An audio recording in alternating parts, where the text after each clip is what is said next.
அனைவருக்கும் வணக்கம். Welcome to people's heroes academy. Competitive exams பொறுத்த வரைக்கும் எக்ஸாமுக்கு முந்தைய கடைசி கட்ட 6 மாதத்துலேருந்து அந்த 8 மாத காலம் அப்படின்றது கோல்டன் பீரியட் அப்படின்னு சொல்லலாம். ஏன் அப்படின்னா நீங்கள் அதுக்கு முன்னாடி வரைக்கும் எவ்வளோ படிச்சிருந்தாலும் சரி, இல்லை அதுக்கு முன்னாடி நீங்கள் படிக்கவே இல்லைனாலும் சரி, அதுக்கு முன்னாடி லைட்டாக புக்கை புரட்டி பார்த்துருந்தீங்கனாலும் சரி, உங்களுடைய ரிசல்ட்டை டிசைட் பண்ண போகிறது அந்த 8 மாத காலம் தான், அந்த கடைசி காலகட்டம் தான் அப்படின்றது எல்லாருக்குமே தெரிஞ்ச விஷயம் தான். தெரியலனா அதையும் தெரிஞ்சுக்கணும். ஸோ இந்த கடைசி 8 மாத காலத்தில் நீங்கள் எப்படிலாம் ப்ரிப்பேர் பண்ணி பிளான் பண்ணி படிக்கணும் அப்படின்ற ஒரு விஷயம், நான் எப்படிலாம் படித்தேன் அப்படின்ற ஒரு விஷயம். ஸோ கடைசி இந்த 6 மாத காலத்தில் நீங்கள் எப்படிலாம் பண்ணீங்கன்னா உங்களுக்கு படிக்கிறதுக்கு கரெக்டாக இருக்கும், உங்களுக்கு எக்ஸாம் முடிக்கிறதுக்கு கரெக்டாக இருக்கும் அப்படின்ற ஒரு விஷயம் எல்லாத்தையுமே பேசுகிறதுக்கான ஒரு பதிவு தான் இது. அதுக்கு முன்னாடி நம்ம சேனலை யாராச்சும் சப்ஸ்கிரைப் பண்ணல அப்படின்னா சப்ஸ்கிரைப் பண்ணிட்டு கிளாஸை கண்டினியூ பண்ணுங்க. ஓகேங்க. ஓகே, முதல் விஷயம், நீங்கள் படிக்க ஆரம்பிக்கிறீங்க அப்படின்னா உங்களுக்கு நல்ல ஒரு விஷயம் புரிஞ்சுக்கோங்க. கடைசியில் படிக்கும் நான் போய் கடைசி 3 மாதத்தில் படிச்சிருவேன், கடைசி 4 மாதத்தில் படிச்சிருவேன் அப்படின்னா அது ஒரு மாய பிம்பம், அதை நம்பாதீங்க அப்படின்ற ஒரு விஷயத்தை நான் சொல்லுவேன். தள்ளி போட்டுக்கிட்டே இருந்தாலும் தள்ளி போட்டுகிட்டே தான் இருக்கணும். சிலபஸை முடிக்கிறதுக்கு கண்டிப்பாக 110 120 நாள் அப்படின்றது மினிமம் ஆகும். நான் சொல்கிறது மினிமம். நீங்கள் இந்த டிஎன்பிஎஸ்சி இப்போ இருக்கக்கூடிய சிலபஸை முடிக்கிறதுக்கு மினிமம் உங்களுக்கு 120 நாள் ஆகும். ஸோ கடைசி 3 மாதத்தில் உங்களால் படிக்க முடியாது. அப்படி படிக்கிற எண்ணம் இருந்துச்சுன்னா அதை தூக்கி போட்டுட்டு நாளைக்கே ஸ்டார்ட் பண்ணிடுங்க அப்படின்ற ஒரு விஷயத்த சொல்வேன். 120 நாள் ஆகும். நீங்கள் ரிவிஷன் பண்ணுறதுக்கு 2 மாதம் அப்படி இப்படின்னு நான் சொல்கிறது தான் அந்த 6 மாதம். அந்த 6 மாதம் அப்படின்றது இருந்தால் மட்டும்தான் உங்களால் ஒரு ஃபுல் ப்ரிப்பேர்டாக கான்ஃபிடென்ட்டாக எக்ஸாமை போய் உங்களால் அட்டன் பண்ண முடியும். அதனால் ஏப்ரல் மாதம் அப்படின்றது என்ன பண்ணிடுங்க, படிக்க ஸ்டார்ட் பண்ணிடுங்க அப்படின்ற ஒரு விஷயத்த நான் சொல்வேன்.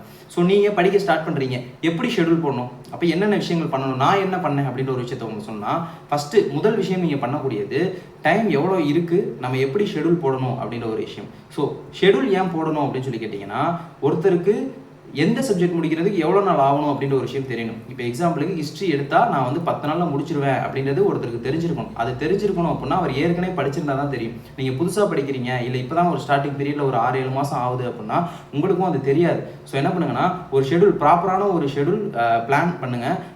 ஏற்கனவே படிச்சுக்கிட்டு இருக்கவங்கள்ட்ட கேளுங்க, இதை முடிக்கிறதுக்கு எவ்வளோ நாள் ஆகும் அப்படின்ற ஒரு விஷயம் கேளுங்க.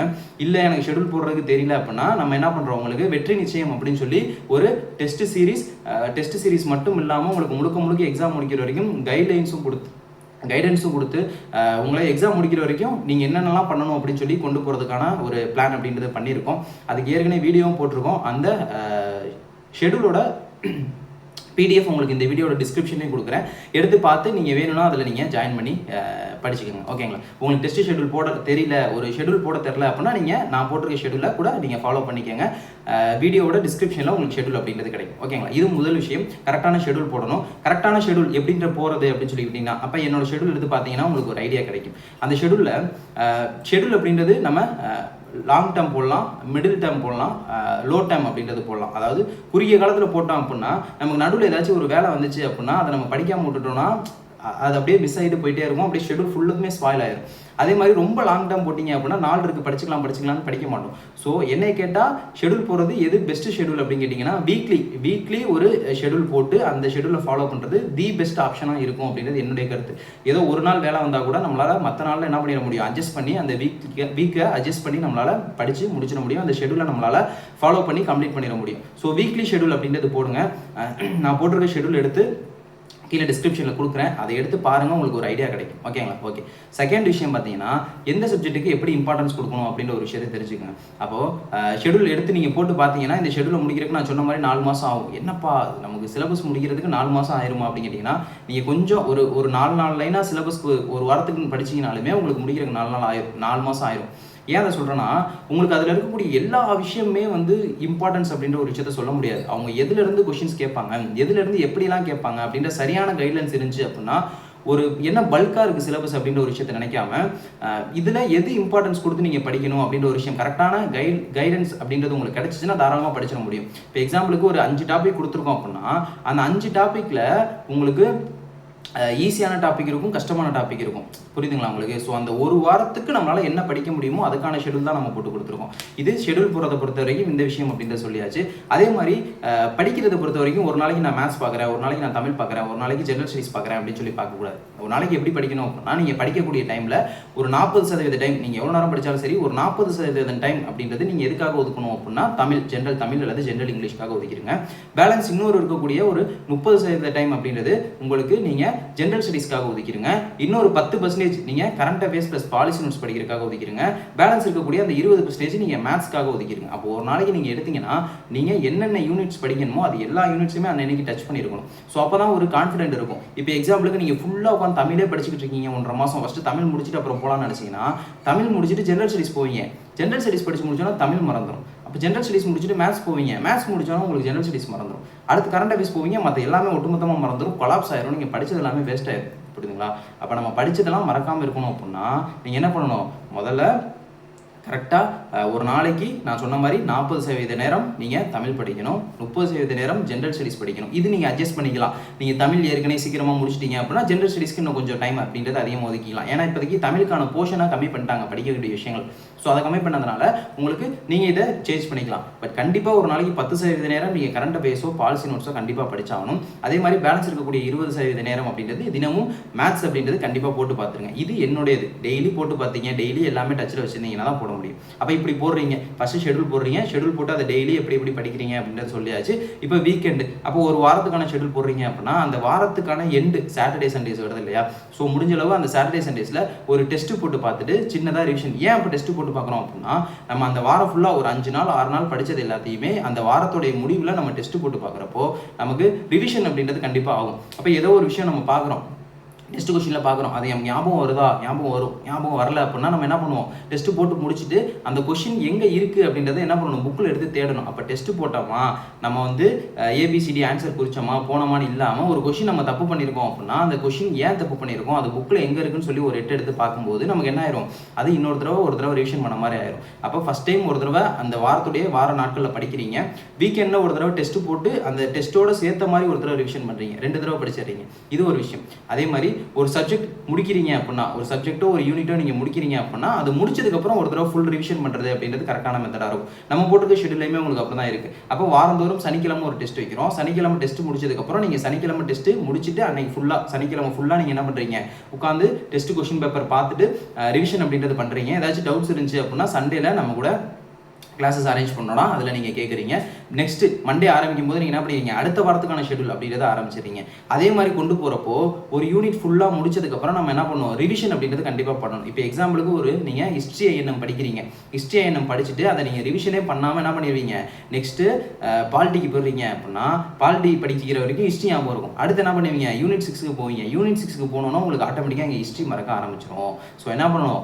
நீங்கள் படிச்சிங்க, ஒரு யூனிட் படிச்சிங்க அப்படின்னா அதை படித்து முடிச்சோன்னா ரிவிஷன் பண்ணுறது அப்படின்றது ஒரு சரியான மெத்தடாக இருக்கும். ஸோ நம்ம போட்டிருக்க பிளானில் உங்களுக்கு ஒரு சப்ஜெக்ட் எடுத்தோன்னா மோஸ்ட்லி 2 வீக்ஸ் கவர் பண்ணுறோம். ஹிஸ்ட்ரி 2 வீக்ஸ், ஹிஸ்ட்ரி 2 வீக்ஸ் 14 நாளில் படிச்சிட முடியுமா அப்படின்னா தாராளமாக படிக்க முடியும். ஹிஸ்ட்ரி மட்டும் சொல்கிறேன். ஹிஸ்ட்ரி 2 வீக்ஸ் போகிறோம். அடுத்து பார்த்தீங்கன்னா ஐஎன்எம் 2 வீக்ஸ் போகிறோம். அப்போ கிட்டத்தட்ட ஒரு மாதம் உங்களுக்கு ஹிஸ்ட்ரி ஐஎன்எம்கே ஆகும். நீங்கள் கேட்கலாம், ஏன் ஹிஸ்ட்ரி ஐஎன்எம் ஃபஸ்ட்டு படிக்கணும் அப்படின்னா நீங்கள் ஏற்கனவே படிச்சிருந்தீங்கன்னா உங்களுக்கு தெரியும், மற்ற விஷயங்கள் பற்றி பேசிக் நாலேஜ் இருக்கும். யூனிட் 6 கொஸ்டின் அதிகமாக கேட்குறாங்க அப்படின்னு நீங்கள் சொல்லலாம். பட் ஹிஸ்ட்ரி ஐஎன்எம் நீங்கள் படிச்சிருந்தீங்கன்னா தான் அதுதான் உங்களுக்கு பேசிக். அது படிச்சிருந்தீங்கன்னா தான் உங்களால் அங்கே ஸ்கோர் பண்ண முடியும். ஸோ உங்களுக்கு ஸ்டார்டிங் அப்படின்றது இந்த மாதிரி ஹிஸ்ட்ரி ஐஎன்எம்லேருந்து போட்டிருக்கோம்.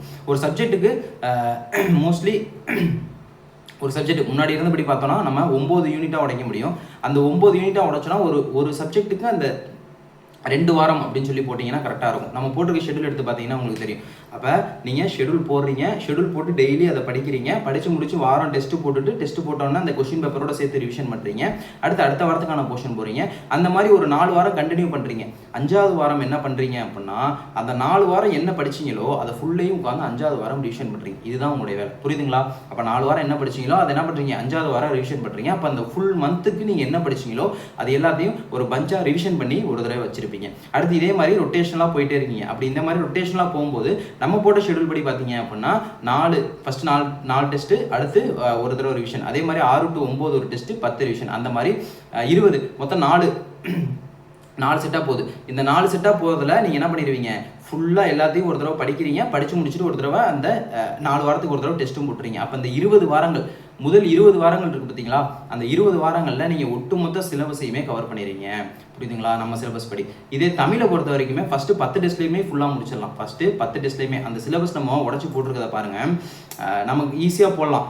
யூனிட் 1 அப்படின்னா அந்த யூனிட் 1 ஃபுல்லத்தையும் அப்படியே ஒரு டெஸ்ட் அப்படின்னு சொல்லி எங்களால் ஈஸியாக கொடுக்க முடியும். ஆனால் என்ன பண்ணியிருக்காங்கன்னா யூனிட் 1 மட்டும் கொடுக்காம, அப்போ யூனிட் 1 மட்டும் கொடுத்துட்டோம்னா திருக்குறள்லாம் என்ன பண்ணுவீங்க?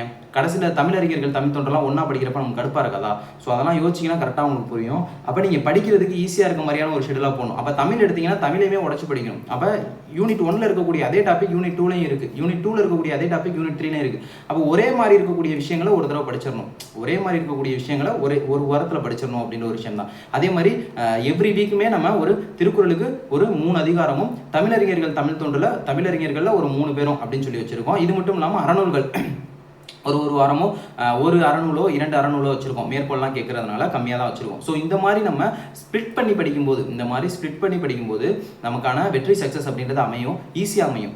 இதை நம்ம இப்படி இந்த ஷெடியூலில் படிக்கிறப்போ நமக்கு இப்போ எக்ஸாம்பிளுக்கு பார்த்தீங்கன்னா தமிழில் அழகு 1 இலக்கணத்தில் எழுத்து இருக்கு இல்லையா, அந்த எழுத்தை மட்டும் உட்காந்து ஒரு வாரம் படிக்கணும்னா யோசிச்சு பாருங்க, பைத்தியம் முடிச்சிடாது நமக்கு.